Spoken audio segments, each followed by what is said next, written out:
to have you see this mat cutter he has in the background here. And it is so phenomenal. He demonstrated it to me a minute ago. I don't know if you're going to be able to see it. But this is all computerized. So that all, show us the, can you show it a little bit, Lou? Show us how this baby works. Sure, I'll get this out of the way. This is just astounding. I remember the old days of having the wrists like a blacksmith. Now you just... Well, this little, the nice thing about this is beyond cutting your standard rectangular mats, let me just get this started. It might be a little noisy. So. Beyond cutting your standard rectangular mats, I can multi-opening mats when you get a collage of photos that all go together. For framers, that used to be a nightmare. It was a nightmare. It was a nightmare because you'd lay it all out and you'd get to the last window, cutting the last little hole in the mat, and something would go wrong. You make a mistake on one, and they're all wrecked. Right. Yeah. Now it's all laid out on the computer, all graphed out, charted out. You cut it one time. So what you do is you plug in the size of your mat here, and this big machine just cuts it perfectly. Look at this. Look at this. Hold the whole thing up so you see it just... It actually didn't cut because we forgot to change the blade. But it just drops it out of the sheet with 4 perfect corners where you don't... Now the reason corners are so difficult is because this actually cuts a nice little bevel on the mat. Yeah, you don't want to use this one though because we forgot to change the blade from the last one we did. So it didn't cut very cleanly. But anyway, there's a lovely, like. perfect chiseled bevel there, which is beautiful. Yep. Oh wow! I love that. That's terrific. Yeah. Well, so some of the other things quickly when we're talking about this is on the creative side. It allows the multi-opening mats are one thing. We can type in your family name and cut letters out that you can then put photos in. Yeah. We can take just about any graphic, put it in there, and have that machine cut us. We can cut the New England Patriots team logo. Or you can cut a name, a circle. You know, I have to stress here too that what you get when you come into an establishment like this is that individual hands-on know-how of someone who is an experienced framer, 20 years in the business, who knows how to design, who has an art background, who has the craft skills, and who will work with you to get the result you want. So now we're in the front of the gallery where the frames are actually designed, and I'm stunned. You must have 1,000 moldings, I swear. I'm seeing so many that are wonderful. At least I've never counted them, but I guess there's at least that many, sure. Yeah, you really do have a fabulous selection. And they change all the time. Oh, really? You know, constantly rotating them through and trying to get some new designs, new ideas, different prices, all sorts of things. And find things that people are looking for. And obviously you can do things very high-end with very expensive goods, or you have many alternate frames that are much more reasonable. Yeah, you know, one of the things we try to do, we work real hard to do, is have a framing solution for everybody at all different price points. Custom framing doesn't have to be expensive. It has a bad rap of being a very expensive thing to do. It doesn't have to be. And you know, one of the great misconceptions is when you come to a small local picture framer, local craftsman, you're going to pay more than if you go to a chain or you go to a national retailer. Simply not true. Unless you buy one of those plastic frames that looks like a... I'm talking about custom picture framing. You come to custom picture framing, and if you really compare, you're going to get much better value for about the same money by coming to an independent picture framer. Yeah, and it'll look like quality. Yes. And one of the things that's really important when you talk about the artistry of framing, I see, so could you bring the, I just love this shadow box and what you've done with this. This, you just finished today, you say? Just today, yep. I hope you guys can see this out there in TV land, but I think this aesthetically is so well done. If you look at this and think about the design and the way this very masculine, very sort of machine-like molding, very contemporary, very simple, you know, you were saying it's an antique thing, but by the same token, this just gives a very clean, precision kind of look. Right. So you see how the frame actually speaks about and is appropriate to the item being displayed. So I just think this is handsome. Sure. And so, now that's on a linen backing, is yeah, that? one of the things you can't really tell on a television, there are a lot of subtle things here. The background is a linen surfaced mat board. that it's attached So to. it's extremely elegant. Yeah, it's those subtle little texture things, what you can't tell in around the inside here. It's actually a gunmetal metallic surface mat that plays on some of the metals in the finish here. It's those subtle little things, little detail elements that don't cost any extra money, but you really need a good designer to help you find those. And this is an object that will be a treasure in this family for forever.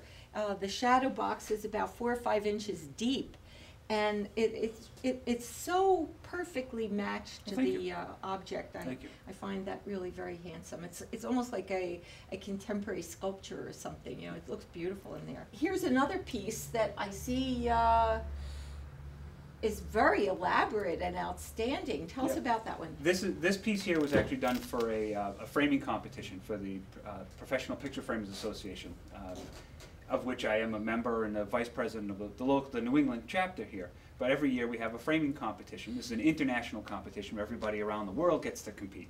And we compete at the local level. Everyone this particular year framed this same piece of so it was fair. Reproductive. Yes, everyone frames the same piece.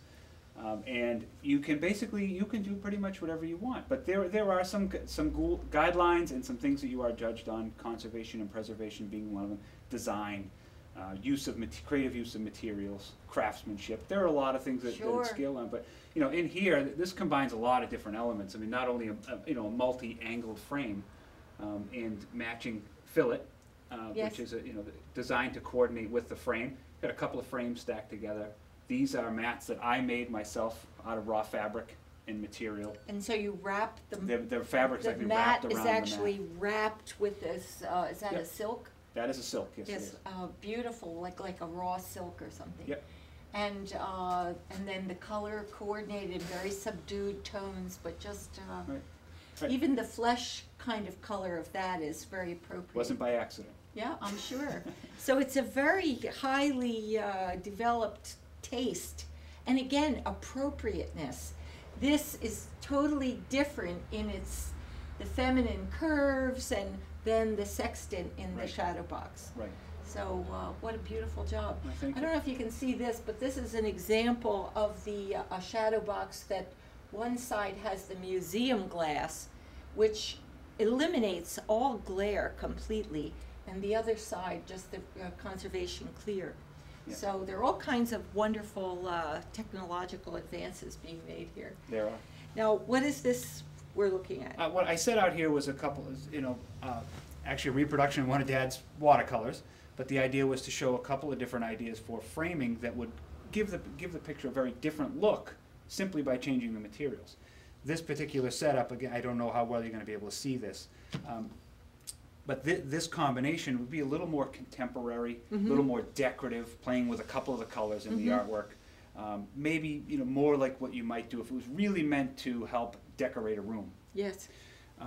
With this setup here, basic a neutral mat, nice classic frame with a lot of heavy carving and detail. Really might give you more that look of an original watercolor. Or an antique thing. And certainly to age it. Whereas this has maybe a more contemporary look. Yep. Yep. So you were telling me you can do all this for the client on computer? Yes. And send them examples of different possibilities by email? That's correct. And all they have to do is look at, it's like those architectural things where you can see how the room looks in red or... So I can even set it against the wall color of your choice too. He can give you your image and put several different choices of possible moldings and matte colors and then email it to you, and you get to choose what you think will work well. Yeah, we have several clients that now have a comfort level with our design here that they'll basically walk in, drop things off, and say, "Send me some ideas." Yeah. Well, they know they're going to have you do it, and Right. that gives them a great feeling of confidence. Right. That's great. Well, let's look a little bit at the gallery end of things. Sure. I know you have new plans for the gallery, and I'd like to introduce your dad too, Sure. John Gaston Sr. Yeah. And then maybe we can show some of those works. John, will you join Sure. us now? Now I am in the gallery section of Gastonart and Frame, and I'm surrounded by John Gaston, Senior and Junior here. So This gallery you're calling the Grand Gallery, and why is that, John? Well, it was our idea that we were having a problem with people perceiving that they could buy original art here, and you know, everybody's into disposable art. We thought that we would really bring nothing but original art here from artists in the area and some from out of other sections of the country to sell original art. And the things that you see on the wall here in the gallery are actually, nothing will go over $1,000. So that's the idea of the Grand Gallery. Right. One grand. It's original top. art, nothing over a grand. Nothing over a grand, that easy. And in most cases, most of the stuff in here is $500 or less. I mean, Yeah. it's really And that's very framed? affordable, as Yeah. you see it. Yes, yeah. yes. That Yeah. is reasonable Very affordable for original art. artwork. Yep. So much today is reproduction with the giclée prints. So these Mm-hmm. are all one of a kind. And how many artists are you handling at this point? We're gonna, when it's all done, you're actually prematurely here. We haven't had the opening, so, but there will be 6 artists in here, a photographer, and the rest of them are painters. So this will be a first show, kind of 6 artists. Nice. Yes. Yeah. So this is really a new concept for you. I know you've had the gallery here before, but this is a new concept with the original artwork only under a grand. Right, exactly. Wonderful. Exactly. And I know you're an artist who's been known in this area for, well, ever since I've been around. I know you've been, I've seen your work, and it's quite lovely. And you're doing more watercolor now, I understand? Yeah, I've started actually doing a lot more painting here lately, and it just seems much easier to go out in plein air and paint with watercolor rather than It's very lugging. portable medium. It's exactly. And So, fast, you yeah. know, you can get something done in. And it's actually making me do my watercolors vertically. Oh, really? Oh yeah, yeah. That's an I interesting. ran a watercolor class back in June. There were 4 Saturday morning classes, and I did a In Shrewsbury here? Yeah, in my home. At my home, I have a really nice piece of property, and I conducted watercolor classes there, and actually did the dem so that everybody could see it because we were out in Yeah. the backyard, and Yeah. painted the thing vertically. And I was instructed that way when I was in art school, and I said, "Oh man, that guy's Yeah. painting water, and they're not like dripping off the." I like off the flat. canvas. I like pouring it on flat. But try it this way. It's just different. A little you bit know? harder. Yeah, you got to control the washes Yeah. so they don't bubble up. Mostly when I do a demo, they use the mirrors, you know, so that See, that's people what can I see try the to mirrors. avoid. Yeah. I think that just is Yeah. really no way to watch a painter do his work. So Upside down and backwards. yeah, it's like Exactly. Yeah, exactly. You know, we're And some upside of down. your work is in this first show too. When is Yeah, the opening there- of the first show? September. September? Yeah, we don't have an September. exact date You don't- yet, you but haven't set the date keep yet? an eye on our website. And what is the website? It is gastonartandframe.com, and you have to spell it all right out. Gaston. Gaston, Gaston Art and Frame. Artandframe. Okay, Shrewsbury, come on down. Yeah, come check it out. I think we're about wrapping it up for tonight, so thanks for joining us again, and we hope to see you again next time for We another. want to thank you. Yeah, Oh, thank well, you very we much thank for you. including us. Yeah. Thank you for having Thank us. you. We're It was our we're pleasure. very we appreciate the effort. Thank you. But join us again next time for another edition of Arts and Ideas.